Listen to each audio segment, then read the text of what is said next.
EPS 95 pension స్కీమ్లో minimum pension కొన్ని దశాబ్దాలుగా పరిష్కరించబడలేదు. అందుకు ఎన్నో కారణాలు చూసుకుంటూ పోదాం. ప్రియారిటీ బేసిస్లో కొన్ని కారణాలు చూసుకుంటూ పోదాం.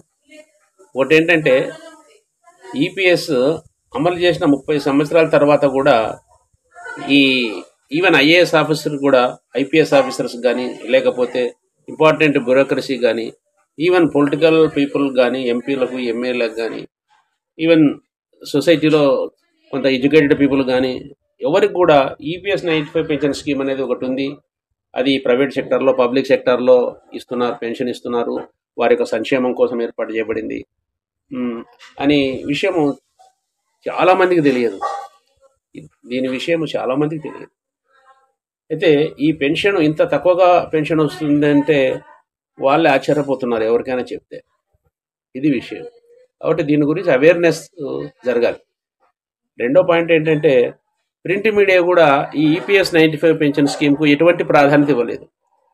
ఎన్నో రకాల ప్రాబ్లమ్స్, ఎన్నో రకాల మ్యాటరు, సొసైటీలో జరుగుతున్నటువంటి ఎన్నో ప్రాబ్లమ్స్, మ్యాటర్స్ చాలా పేపర్లలో, ప్రింట్ మీడియాలో వారాంతంలో ప్రింటింగ్ వస్తుంది. కానీ ఈ ఈపీఎస్ 95 పెన్షన్ స్కీమ్ గురించి ఎటువంటి ఎస్ఏలు అక్కడ రావడం లేదు, పేపర్లలో రావడం లేదు.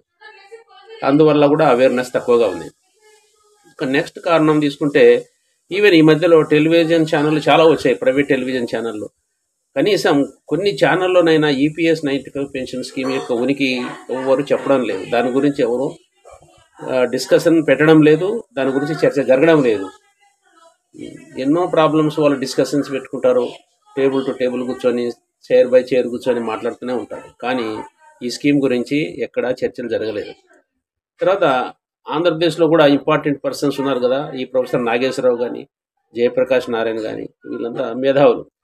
ఈ మేధావులు కూడా ఈపీఎస్ 95 పెన్షన్ స్కీమ్లో జరుగుతున్నటువంటి ఇబ్బందులు, సమస్యలు, ఆ పెన్షనర్ల యొక్క ప్రాబ్లమ్స్ గురించి మాట్లాడడం లేదు. ఈపీఎస్ 95 పెన్షన్లో ఎంత పెన్షన్ ఇస్తున్నారు, అసలు ఎంత పెన్షన్ వాళ్ళకు న్యాయంగా రావాలి అనే విషయం వాళ్ళు కూడా ఎక్కడ చర్చ చేయడం లేదు, దాని గురించి వాళ్ళు మాట్లాడమే లేదు.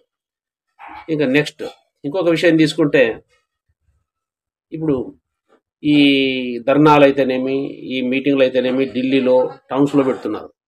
అదే ఇటువంటి ధర్నాలు కానీ, మీటింగులు కానీ, ఈ సమావేశాలు కానీ వీళ్ళు ఈవెన్ ఒక వీధుల్లో కూడా, లేకపోతే ఇంపార్టెంట్ కూడల్లో కూడా అక్కడక్కడ ఏర్పాటు చేసి ప్రజలను ఎడ్యుకేట్ చేయాల్సినటువంటి అవసరం కూడా ఉందనిపిస్తుంది.